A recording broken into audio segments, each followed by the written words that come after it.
Miss Meldi dan Miss Gu, pada hari ini saya ingin mempresentasikan tentang latar belakang Jepang menjadi negara imperialis dan kedatangan Jepang ke Indonesia. Jadi latar belakang Jepang sebagai negara imperialis bisa dilihat dari sejarah Jepang sebelum Perang Dunia Kedua.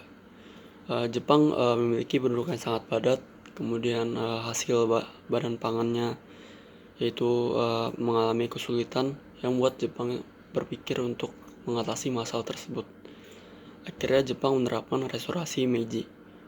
Restorasi Meiji ini adalah pemilihan kembali Kaisar Meiji setelah penggulingan pemerintahan Tokugawa pada tanggal 3 Januari 1868 oleh kekuatan-kekuatan yang dipelopori oleh daerah-daerah seperti Satsuna, kemudian ada Koshu.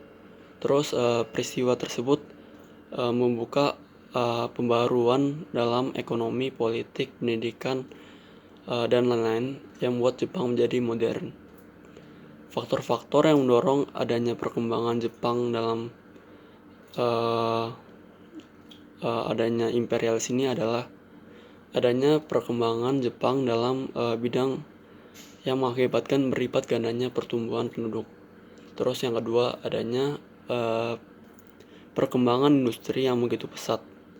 Yang ketiga, adanya restriksi pembatasan imigran Jepang yang dilakukan oleh negara-negara barat. Terus yang keempat adalah pengaruh ajaran Shinto tentang Hako Ichiu. Dan yang kelima adalah ingin menjadi negara-negara besar seperti Amerika, Jerman, Inggris, dan lain-lain.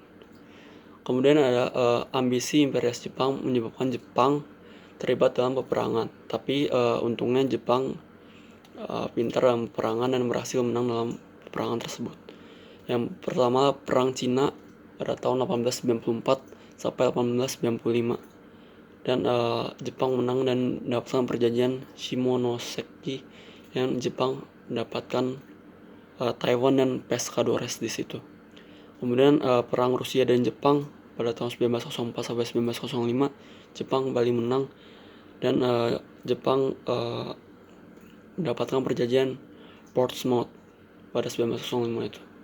Terus pengaruh kemenangan Jepang antara lain adalah Jepang muncul sebagai negara yang besar di Asia. Terus Jepang menjadi percaya diri karena dia sudah menang beberapa peperangan. Terus juga bangsa barat di Cina semakin terdesak karena adanya Jepang. Kemudian Rusia tidak ingin lagi melakukan politik air hangat. Terus munculnya kesadaran bahwa Jepang ini negara yang besar di Asia tersebut. Nah, sekarang kronologi Jepang masuk ke Indonesia. Jepang sebenarnya udah dari lama pengen menginginkan bahan pangan dari Indonesia.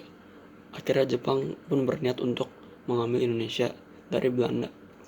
Dimulai pada 11 Januari 1942, Jepang mendarat di Tarakan, Kalimantan Timur, dan Jepang berhasil menguasai Kalimantan Timur tersebut. Pada tanggal 24 Januari 1942, Balikpapan berhasil diambil alih oleh Jepang.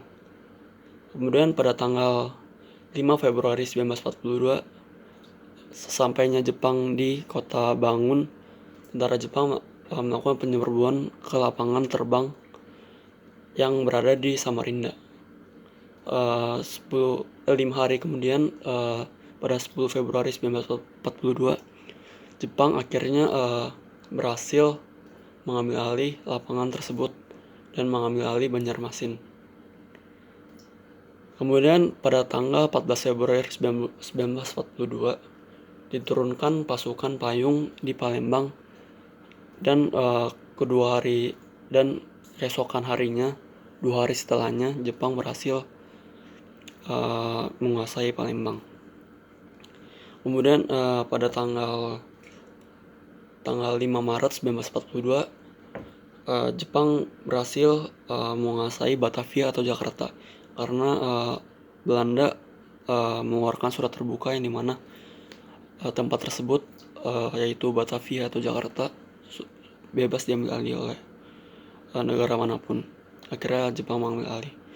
Terus yang terakhir adalah pada 8 Maret 1942, akhirnya Jepang secara penuh menguasai Indonesia dan menjajah Indonesia. Sekian dari presentasi saya, semoga dapat bermanfaat dan